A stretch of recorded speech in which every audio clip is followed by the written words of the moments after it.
Hello, today I'm going to show you how to check and refill brake fluid.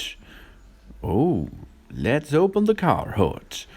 And as you can see on the right side, if you're standing in front of your car, there it is, the brake fluid tester.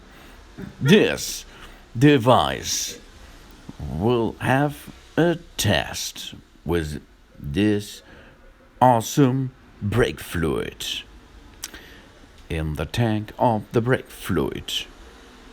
There it is.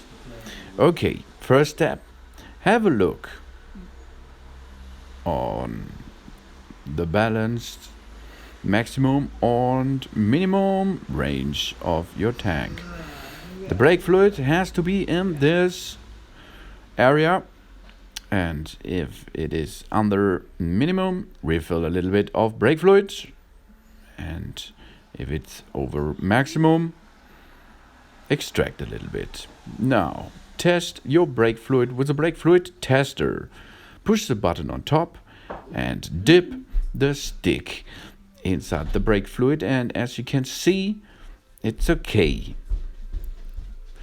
If the second and the third LED is on, the brake fluid is good to use again.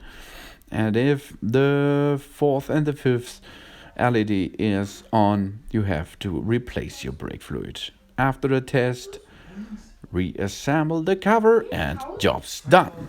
Thanks for watching. Please subscribe me and give me a positive feedback, and see you next time. Soon.